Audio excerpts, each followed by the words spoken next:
Hello everyone. I did a metal forming video about 2 months ago now and it was really well received. So I thought we'd do a bit more of the same and show you how we've done a few bits. If you're building a one-off or a prototype or a special, you can't just go to the manufacturer and buy bits, you've got to make a few bits yourself. So we're going to try and focus on the things that you can make with basic hand tools at home. You haven't got to go and get anybody else to do it for you. A little bit of patience, a little bit of application. Now on this one in particular, this is my NGTC, and you can see on the side of the bonnet here, what's referred to as either a speed blister or a fairing or a speed fairing. It's got a million different names depending on which country you come from. They first started off in the aircraft industry. When you had a little bit sticking out the side of a machine for some reason, you needed it to be more aerodynamic. So they made a fairing for it. Then the guys who used to do Bonneville speed racing thought, okay, a lot of them were trained ex-aircraft engineers post Second World War. So they thought, well, we'd try this as well. And this is why this teardrop shaped blister actually came into being in the first place. Now this one's just blanked off, but there are loads of different options we could use with it. So what I'm going to try and do in this video is show you why it's there, how we formed it with basic hand tools, how you can fit it on, how adaptable it is to loads of other different shapes and sizes. So even though I'm going to hopefully show you how to make a teardrop blister, it's about the technique, not about the part. So you can actually develop it for any other bits that you might feel will work. So this one is about 8 inches by about 4 inches, fairly standard size. And I'll show you why it's there. Okay, so the reason it's there, as you can see, this is part of a chassis torque brace to take some of the bend load off the chassis down here. But because it's a Rover V8 engine in a very small space, it's very close to the exhaust manifolds. And it just had to bend out that little bit to clear the exhausts. And I couldn't get it inside the body line here. So that's why I've used the fairing, which just comes around here, just so that this little bit doesn't end up with an ugly bulge. It actually got as a proper fairing. Same old rules. If you can't hide something, make a feature of it. Okay, so here we are off the car now. I've gathered the bits together that we're going to need, hopefully, to make this teardrop fairing.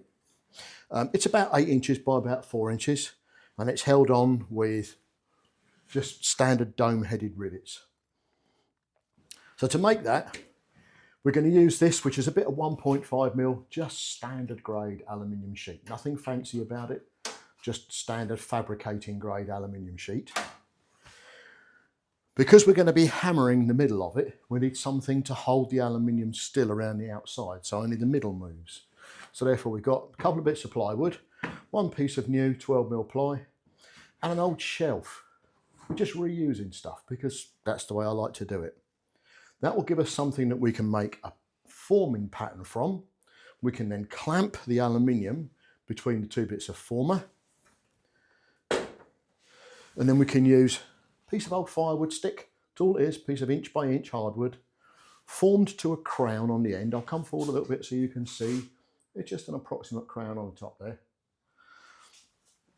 And then we're going to use hammers. It's about as involved as it gets. We've got to put some screws in around the outside. But if you haven't got screws in the workshop at home, you're probably not building cars. So what we'll do is we'll do it stage by stage. We'll plan it out first on the aluminium. We'll cut it out. Then we'll cut the formers out on the plywood, screw them together, and then show you how we're going to form it. And then we'll come up with a finished product. We'll trim it and we'll get it ready to fix on the panel. But we're not going to fix it this time. We'll leave that for another one because there's a whole load of other options we can use then. So the first step is marking out the shape you want to make. Hopefully you've already sussed out what size your fairing needs to be. Rather than just free forming it, you can do if you want to, if you want really weird and wonderfuls, but I like mainstream shaping. So an old paint can will give us a good starting point.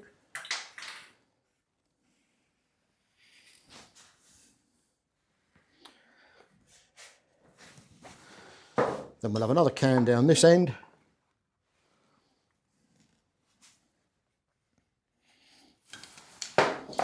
And join the sides up.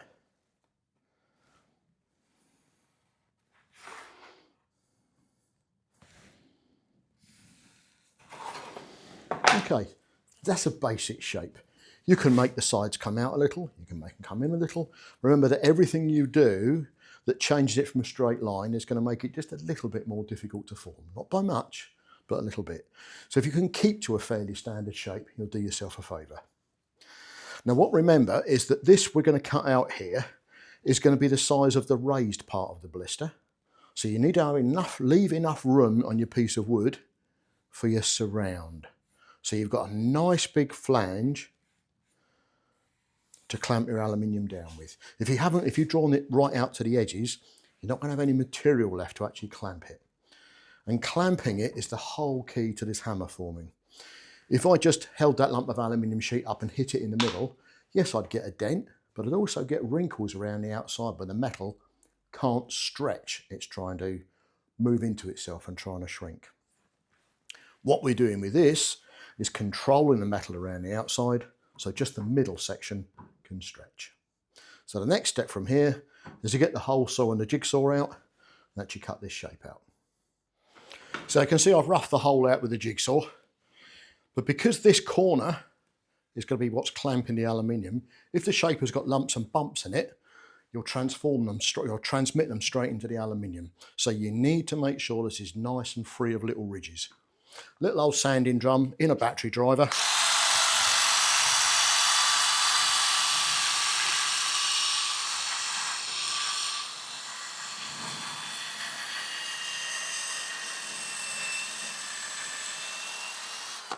Allows you to get a nice smooth edge all the way around. Then we can use this to draw our shapes on the 2 bits of old shelf. Now you can see that we've got all 3 layers now, 1, 2, 3, and the hole roughly cut. We've got a nice defined hole in the top one and 2 rough cut holes in the second one. So I can now use the top one as a template just to get that nice clean edge down inside there. Then we're ready to start trapping a bit of aluminium in there. Right, so now we've got our shape finalised in here. You'll be able to see there's still no aluminium in there yet, it's still just an open hole. What we're going to do is put some wood screws down through all the layers to hold everything together, and they'll act as dowels when we get the aluminium in as well to hold everything nicely in place. What we don't want is the bottom or the middle layer slipping as we're hammering, otherwise we'll get a deformed edge. Okay, so what I've done is drilled a series of holes around the outside that went all the way through the middle one, right the way down into the bottom one. So I can use these screws as dowels now when I reassemble it. Now I've got the aluminium clamp behind here. When I drill my holes through here, it means I can dismantle this piece and use it as many times as I want. Even while I'm forming, I can actually check how I'm getting on by taking it completely apart and know that as long as the screws go back in the same place again, we're back exactly where we were. So now we've got a piece of aluminium with the holes in it, all bits of wood. We can actually start assembling, and the screws can go through there, through there, through there, and into there.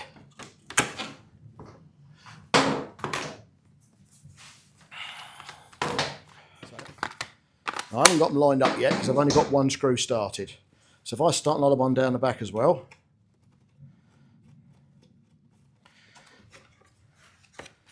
and then we can do exactly the same again down the back there.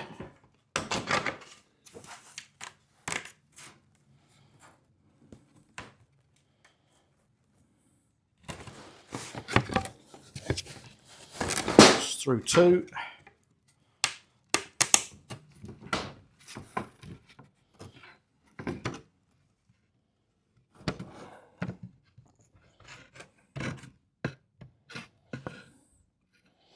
I will find the little bugger, there it is, that's 3. And there's 3 on that one.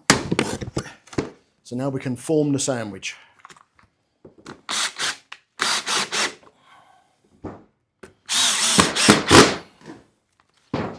Okay.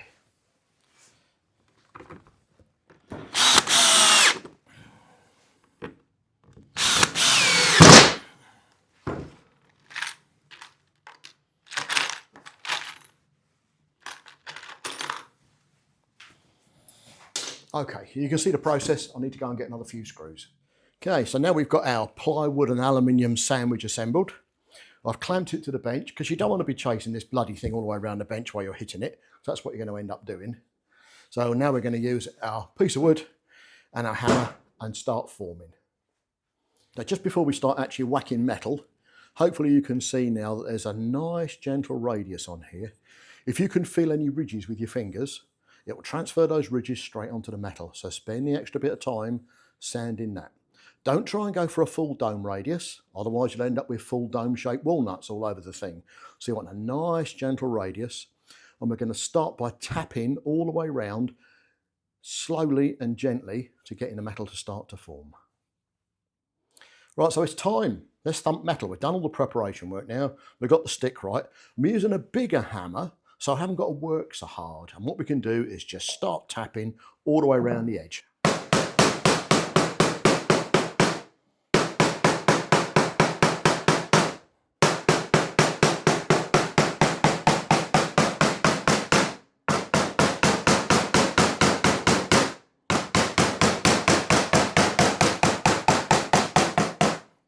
When we've got our first run done, now we'll start to work across the middle.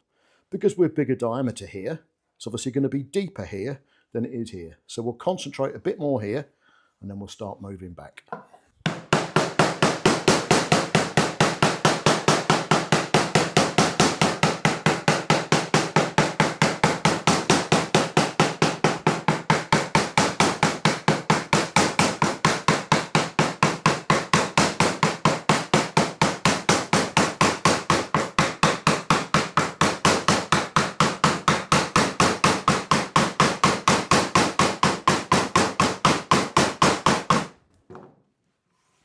Hopefully the camera will pick up all these little ridges. There's no way you're going to do it without any marks at all, but if we try and keep them smaller, we've got less work to do when we try and finish off.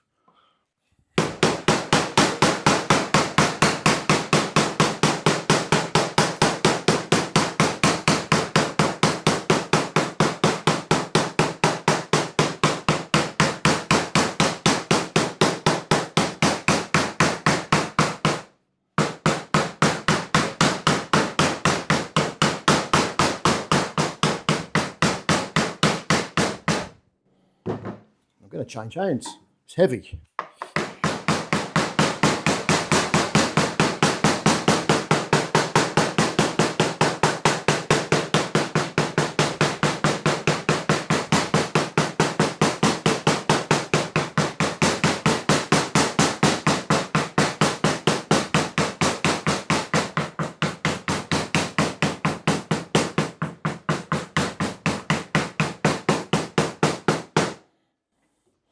Right, so let's now talk a little bit more about theory again, because what we're doing is we're now managing to make the middle bit stretch, but the outside is held still.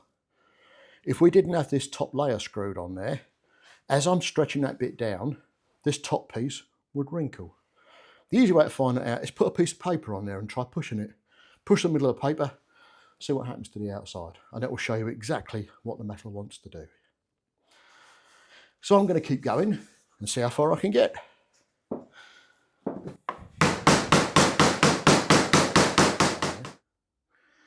Okay, so as you're whacking and bashing and whacking and bashing, keep checking with your fingers. You'll be able to see, you'll be able to feel where the high and the low spots are.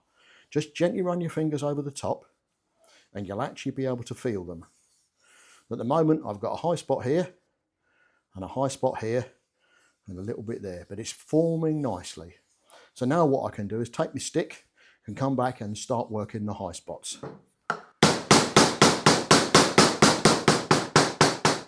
Right, so we're getting some shape in here, but what will begin to happen, the more you work any metal, it hardens as you're working it and it becomes more difficult to actually move. So there comes a point where we've got quite a bit on there, depending on how deep you need this to be. We might need to start looking at annealing this panel. And what annealing means is resoften. It's just another fancy word for it. What we have to do is we have to heat it to a certain temperature, and that allows all the molecules of the metal to realign again and resoften. So what I'll do is I'll take this out now, and I can show you how far we've got. I'm going to show you how to anneal it. Right, now you can see that we're getting the shape starting to form. It's still quite lumpy and bumpy, but that's finishing rather than forming. So what we're going to try and do now is show you how to do annealing. Now, some bright spark, and it wasn't me, worked out that if you use a Sharpie and you put lines across like this, and then heat the panel with a blow lamp, when the Sharpie disappears, that's got up to exactly the right temperature to re-anneal the metal. With steel, it's easier because you get it red and you can see it. But with aluminium, as you're heating it up, it doesn't change colour until it's too late, and then it's melted, and then you've got a molten puddle on the floor. So what we're going to do now, this is MAP gas. It burns a little bit hotter than butane, but it still does the same job. So hopefully you can see these lines, and if I heat them,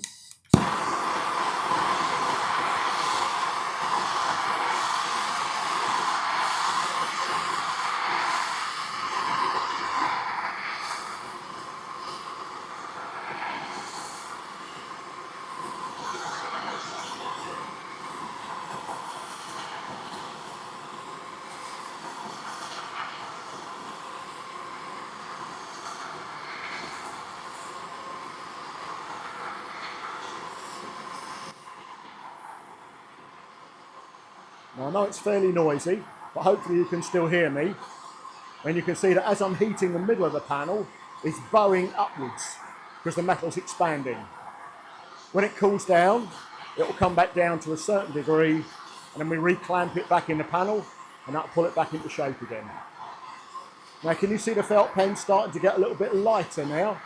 The colour's just starting to go out of it.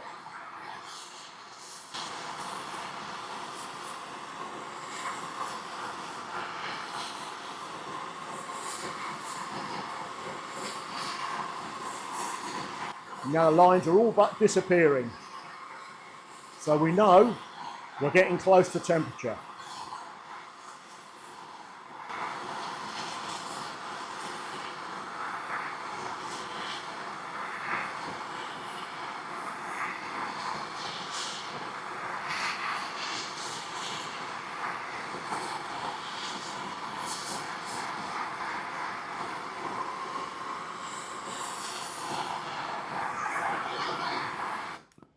Right, there we go. Clever that, isn't it? It's like magic. All of a sudden the lines are gone. We now know the panel is re-annealed. We've now got to wait 10 minutes for it to cool down again, and then we can do our next level of thumping. Now it doesn't mean to say you can only do it once. With annealing you can do it again and again. But what you've got to be wary of, as we're stretching the metal, it's getting thinner. So every time you re-anneal it and stretch it some more, it's getting thinner and thinner. So what will happen in the end, if you do it too many times, the metal will just split as you're trying to hit it. So be a little bit wary before you go too far with it. If you want to do a really, really deep one, you'll have to go up on thickness. This is about 1.5 mil thick. You can go 2.5 mil thick, but you've really got to hit it to make it move. But because you've got that extra thickness in the material, you can spread it more. Okay, so we've now got our sheet cooled down, back in the former again. It helps pull the sheet nice and flat, and that's nice and soft again, so we can go back in with our next layer. Now, as you saw, the shape's forming nicely around the sides. We now need more dome in the middle. That's why we needed to re-anneal the metal to make it nice and soft again. Oh, hang on, I haven't clamped it. Otherwise you chase the bloody thing all round the bench.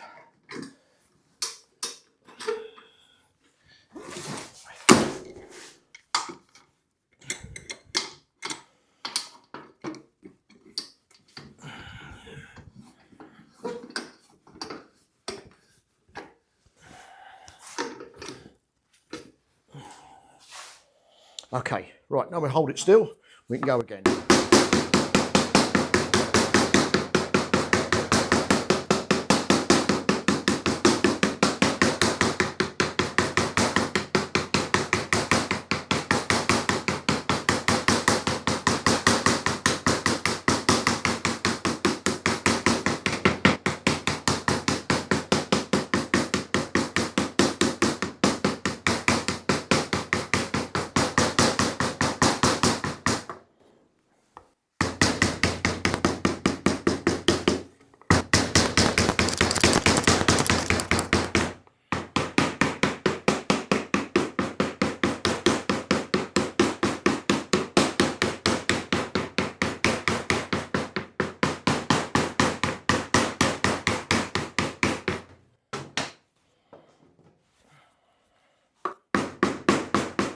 Okay, so we've got a really nice shape forming in here now. We've got a nice deep dish coming in.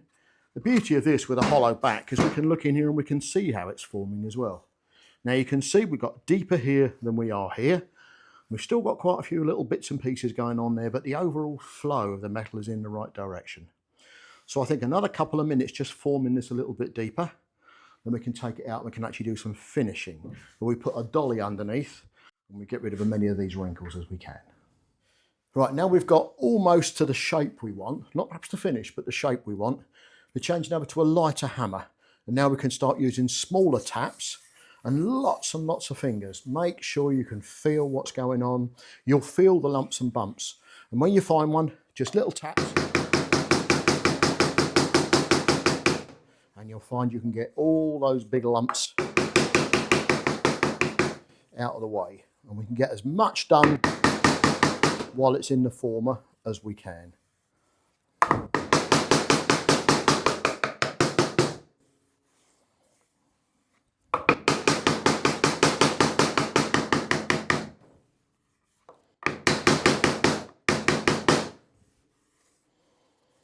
Okay, so the next step now is to take it out the former, put a nice forming dolly underneath it and start working on surface finish. So the next stage on from here is to try and get rid of a few more of these lumps. Now I'm going to use a little forming dolly and a flat-faced hammer. It's not essential, you can do it with more bits of wood if you want, held underneath and tap it down. Depends how many of these you want to do, really. That'll make the difference how many tools you want to invest in. So we can hold it in.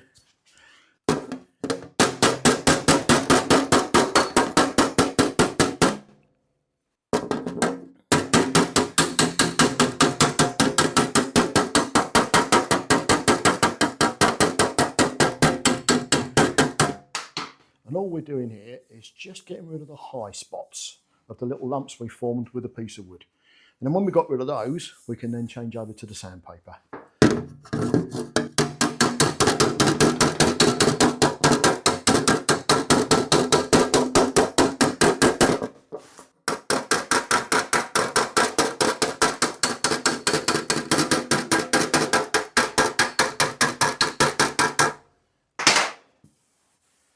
That's a lot better already with just a few little taps like that.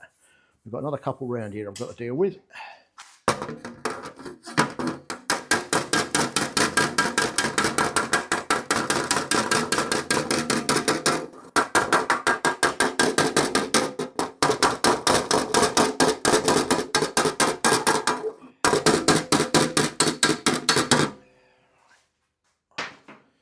Okay, so you can see the principle there. I'm not going to bore you with doing that for hours. So the next thing we're going to do is get a file and we'll start filing the high spots off. Just an ordinary fashion, good old fashioned metal file, nothing fancy about it.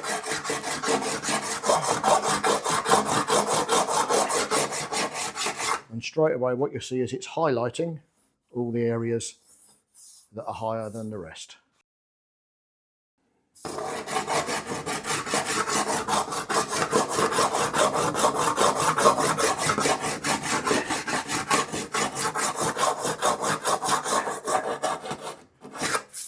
Now you also noticed I haven't cut it out of the sheet yet because it's actually much easier to hold it on a big sheet like this than trying to hold a little small panel in the middle.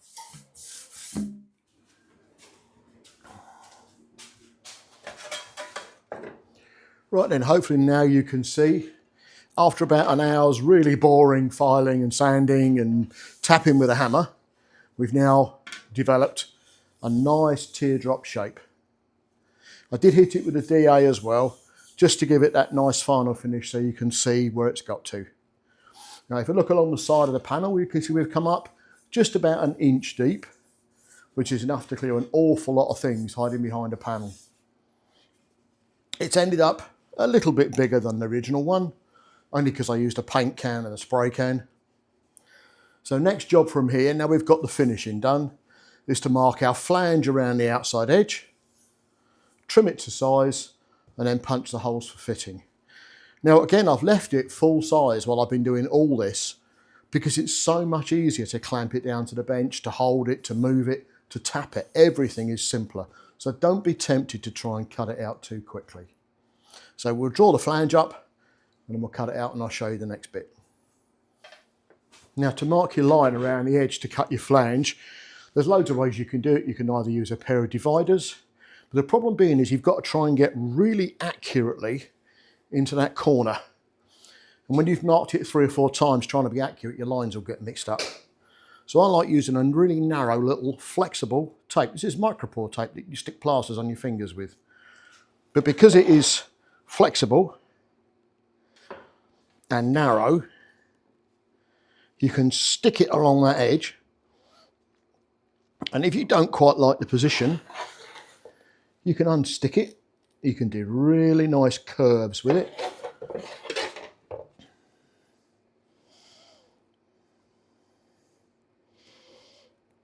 If anybody's ever done any pinstriping, you'll be familiar with this because it's exactly the same technique. You stretch and you stick at the same time, and you'll find you can actually pull really nice curves around the corners. And that allows you to line it up exactly where you want it, where the raised section joins the flat, and slowly work your way around.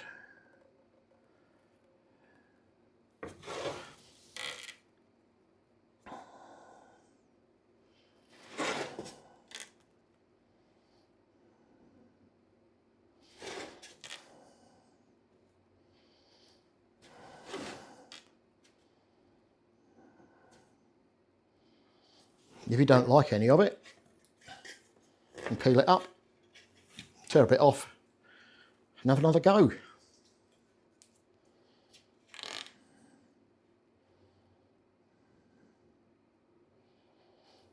And there we are. So I'll come in a little bit closer and you can see now where the edge of the line's marked out. I can now get a pair of snips, trim it back to that line, and we're ready for hole punching.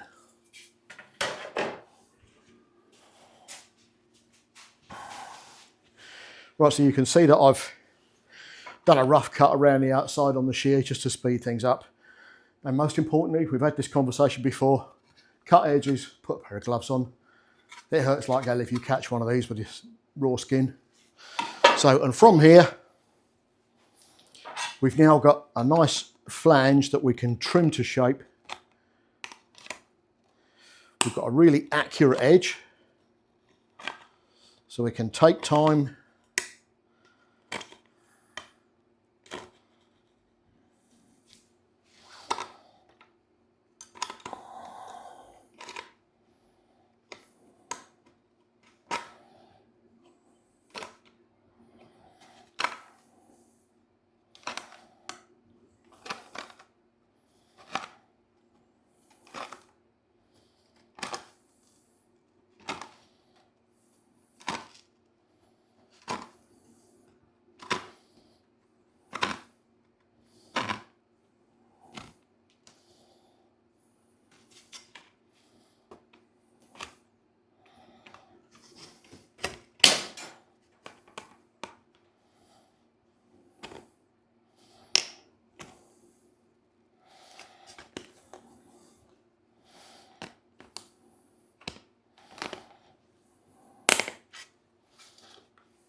go, and there's our shape. Now, obviously, rough edges, going to need to file to tidy everything up.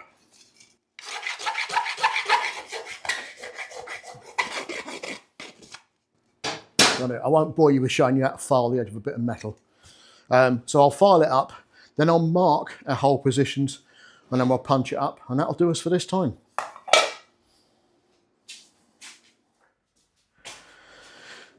When you come to marking your holes, don't just guess them. Use a pair of dividers. Get them nice and even all the way around. I mentioned in one of the previous ones, if you get those wrong, somebody will come up to you at a show and go, "Ooh, that looks horrible," because they're not very even. Take your time. It's an extra 2 minutes, that's all. And then once you've got them in position, these whole joddler punches, slide on the edge.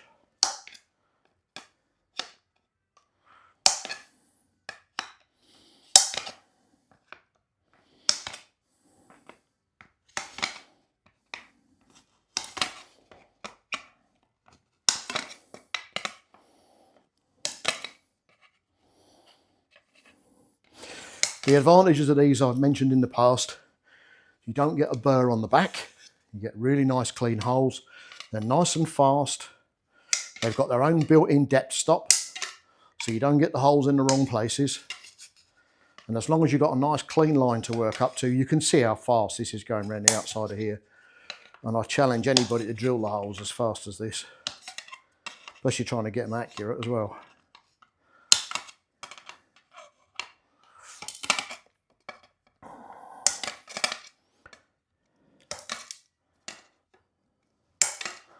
And there we go.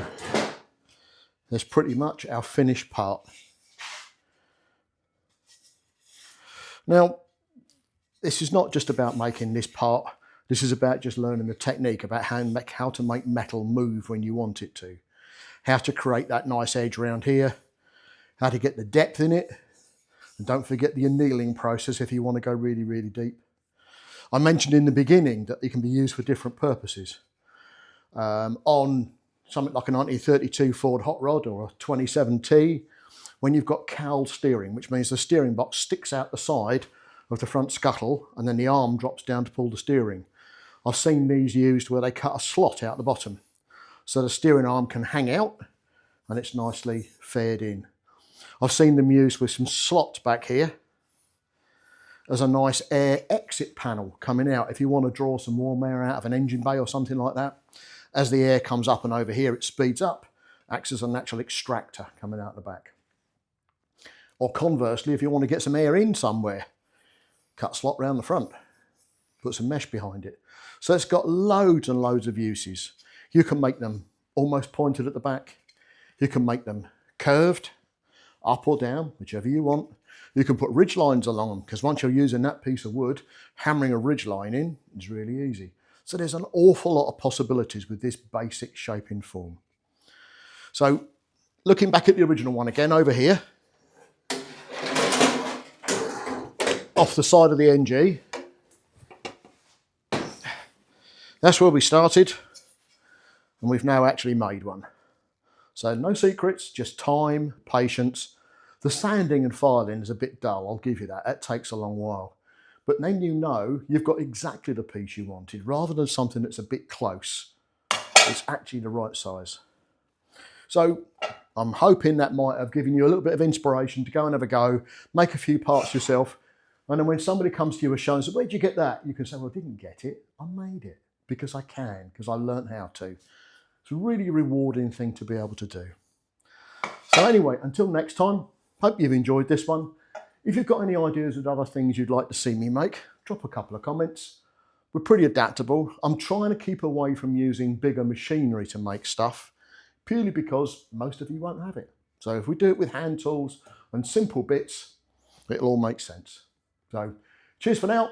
See you next time.